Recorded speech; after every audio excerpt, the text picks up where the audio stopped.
Assalamualaikum warahmatullahi wabarakatuh. Kami dari kelompok 2 ingin menjelaskan tentang penerapan manajemen risiko pada perbankan syariah, yaitu risiko pasar, kredit, dan likuiditas. Anggota dari kelompok kami, yang pertama ada Mbak Zelia Andriana, NPM 0011, yang kedua ada Mas Bagas Setiawan Nugroho, NPM 0015, dan yang ketiga ada saya sendiri, Octavia Rista, NPM 0016. Prinsip manajemen risiko yang diterapkan pada perbankan syariah di Indonesia oleh Otoritas Jasa Keuangan Republik Indonesia diarahkan sejalan dengan peraturan baku yang dikeluarkan oleh Islamic Financial Services Board atau IFSB. OJK telah menentukan aturan manajemen risiko sebagai standar minimal yang harus dipenuhi oleh bank usaha syariah dan juga unit usaha syariah, sehingga perbankan syariah dapat mengembangkan aturan manajemen risiko sesuai dengan kebutuhan dan tantangan yang dihadapi, namun harus tetap dilakukan secara sehat, istiqomah, dan sesuai dengan prinsip syariah.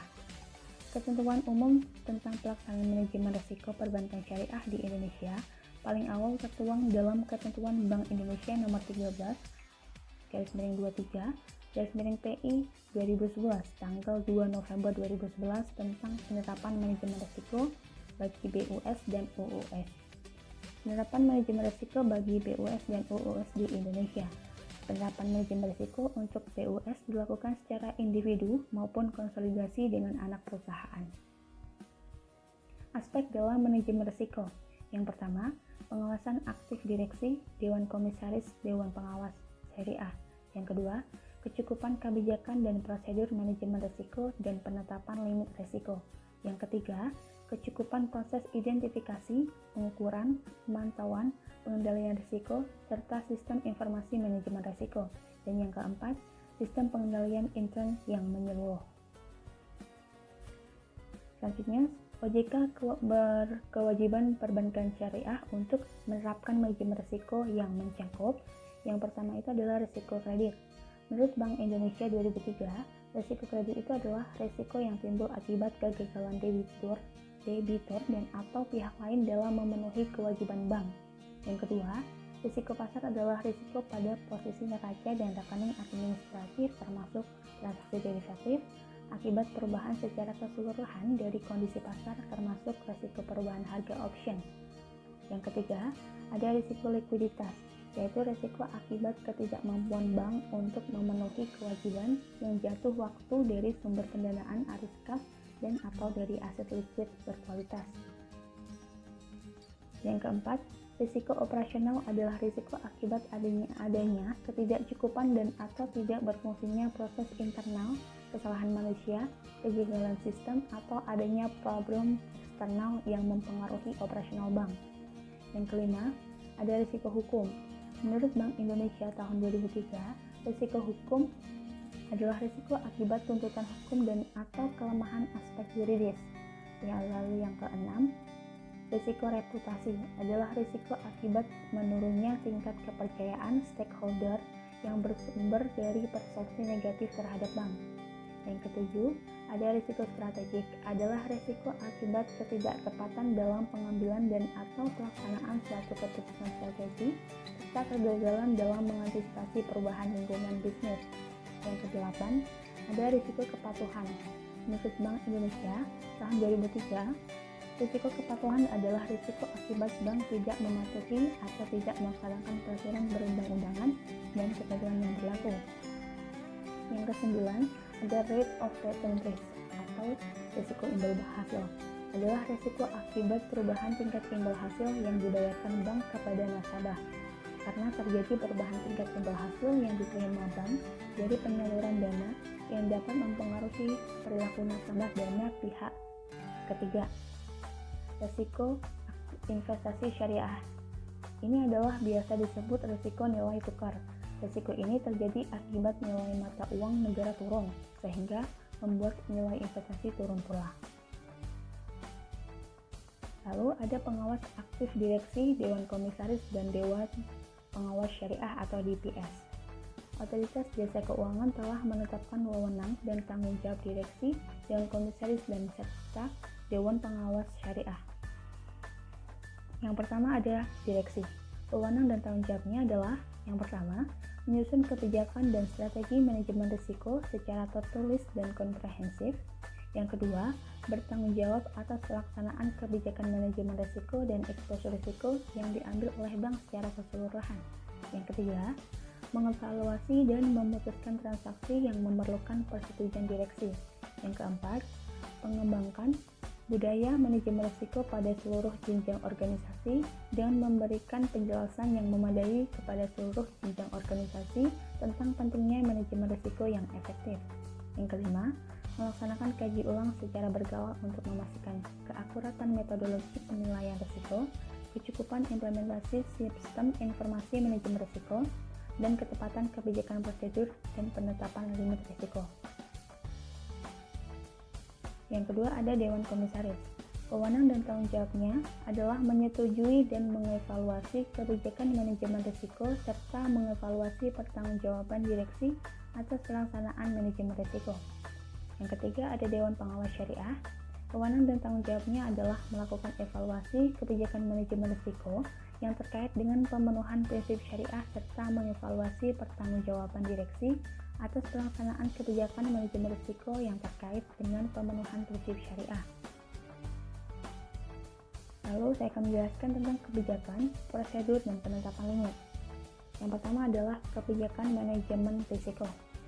Kebijakan manajemen risiko ditetapkan antara lain dengan cara menyusun strategi manajemen risiko untuk memastikan bahwa bank tetap mempertahankan eksposur risiko sesuai dengan kebijakan dan prosedur interbank, peraturan perundang-undangan. Manajemen risiko perbankan syariah harus memuat beberapa hal sebagai berikut. Yang pertama, penetapan risiko yang terkait dengan produk dan transaksi perbankan. Yang kedua, penetapan penggunaan metode pengukuran dan sistem informasi manajemen risiko. Yang ketiga, penentuan limit dan penetapan toleransi risiko. Yang keempat, penyusunan rencana darurat atau contingency plan dalam kondisi terburuk. Dan yang kelima, penetapan sistem pengendalian intern dalam penerapan manajemen risiko. Yang kedua, ada prosedur manajemen risiko dan penetapan limit risiko. Prosedur dan penetapan limit risiko perbankan syariah wajib disesuaikan dengan tingkat risiko yang akan diambil atau risk appetite terhadap risiko bank. Untuk selanjutnya akan dijelaskan oleh Mbak Zulia. Silakan Mbak. Saya akan melanjutkan presentasi dari Mbak Rista. Selanjutnya adalah proses manajemen risiko. Faktor-faktor risiko adalah berbagai parameter yang mempengaruhi eksposur risiko. Poin pertama adalah identifikasi, pengukuran, pemantauan, dan pengendalian risiko. Pelaksanaan proses identifikasi risiko dilakukan dengan melakukan analisis terhadap karakteristik risiko yang melekat pada bank serta risiko dari produk dan kegiatan usaha bank.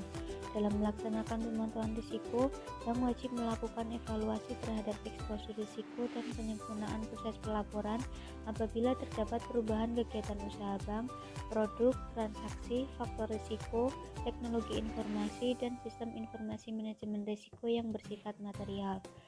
Poin kedua, sistem informasi manajemen risiko.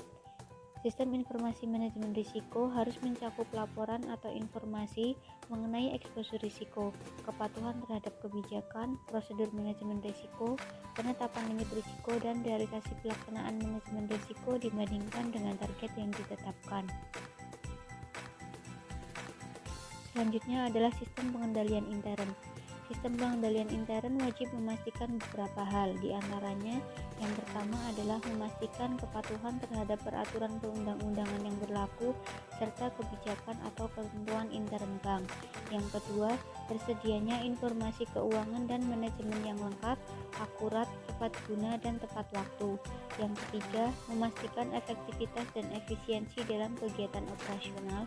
Yang keempat, memastikan efektivitas budaya risiko atau risk culture pada organisasi bank secara menyeluruh. Sistem pengendalian intern dalam penerapan manajemen risiko ada beberapa hal. Yang pertama adalah kesesuaian sistem pengendalian intern dengan jenis dan tingkat risiko yang melekat pada kegiatan usaha bank. Yang kedua, penetapan wewenang dan tanggung jawab untuk pemantauan kepatuhan terhadap kebijakan, prosedur manajemen risiko, dan penetapan limit risiko. Yang ketiga, penetapan jalur pelaporan dan pemisahan fungsi yang jelas dari satuan kerja operasional terhadap satuan kerja yang melaksanakan fungsi pengendalian. Dan yang terakhir adalah struktur organisasi yang menggambarkan secara jelas kegiatan usaha bank. Yang selanjutnya, organisasi dan manajemen risiko. Untuk proses dan sistem manajemen risiko yang efektif, bank wajib membentuk yang pertama, Komite Manajemen Risiko atau KMR. Ini bersifat non-struktural dan setidaknya terdiri dari mayoritas anggota direksi yang salah satunya adalah direktur yang membawakan fungsi kepatuhan keanggotaan Komite Manajemen Risiko dapat berupa keanggotaan tetap dan tidak tetap sesuai dengan kebutuhan bank. Yang kedua, pejabat eksekutif terkait yang merupakan pejabat bank satu tingkat di bawah direksi yang memimpin satuan kerja operasional dan SKMR. Keanggotaan KMRS UUS tersendiri paling sedikit terdiri dari direktur UUS, direktur yang membawakan fungsi kepatuhan BUK, dan pejabat eksekutif terkait. KMR bertanggung jawab memberikan rekomendasi kepada direktur utama yang setidaknya meliputi penyusunan kebijakan, strategi, dan pedoman penerapan manajemen risiko, perbaikan atau penyempurnaan pelaksanaan manajemen risiko berdasarkan hasil evaluasi pelaksanaan manajemen risiko, penetapan hal-hal yang terkait dengan keputusan bisnis yang tidak sesuai dengan prosedur normal. Selanjutnya adalah Satuan Kerja Manajemen Risiko atau SKMR. SKMR ini bersifat struktural. Untuk wewenang dan tanggung jawabnya meliputi yang pertama, pemantapan pelaksanaan strategi manajemen risiko yang telah disetujui oleh direksi. Yang kedua, pemantapan posisi risiko secara keseluruhan, berjenis risiko dan berjenis aktivitas fungsional. Yang ketiga, kaji ulang berkala proses manajemen risiko berdasarkan temuan audit intern dan perkembangan praktik secara interpersonal. Yang keempat, pengkajian usulan aktivitas dan produk baru, dan yang terakhir adalah evaluasi terhadap akurasi model dan validitas data. Untuk pelaporan profil risikonya, laporan profil risiko yang disampaikan ke supervisor wajib membuat substansi yang sama dengan laporan profil risiko yang disampaikan oleh SKMR kepada direktur utama atau kepada direktur yang ditugaskan secara khusus dan KMR. Selanjutnya adalah materi tentang manajemen risiko pasar. Yang pertama, pengertian risiko pasar itu sendiri adalah risiko pada posisi neraca dan rekening administratif akibat perubahan harga pasar yang antara lain berupa perubahan nilai dari aset yang dapat diperdagangkan atau disewakan. Tingkat bunga berupa pricing rise yang meliputi hal berikut diantaranya direct competitor market, yaitu tingkat bagi hasil dari bank-bank yang menjalankan usahanya dengan prinsip syariah.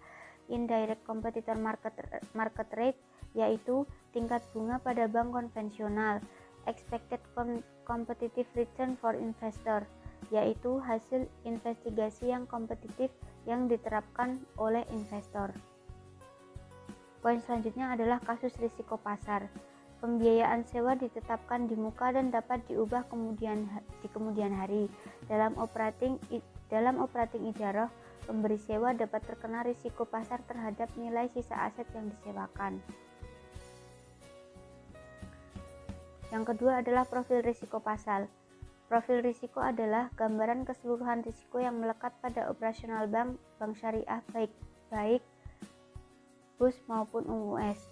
Dalam menilai risiko inheren atas dasar risiko pasar, parameter atau indikator yang digunakan adalah yang pertama, volume dan komposisi portofolio, yang kedua, potensi kerugian dari risiko suku bunga dalam banking book, dan yang ketiga adalah strategi dan kebijakan bisnis.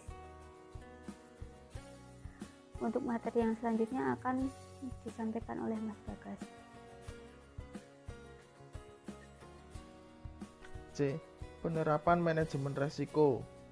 Yang pertama, pengawasan aktif Dewan Komisaris Direksi serta DPS. Dalam hal ini Bank Syariah perlu memperhatikan tanggung jawab Dewan Komisaris Direksi, sumber daya insani, organisasi manajemen risiko pasar. 2. Kebijakan, prosedur, dan penetapan limit. Dalam hal ini Bank Syariah perlu memperhatikan strategi manajemen resiko, tingkat toleransi untuk resiko, kebijakan, prosedur, dan limit.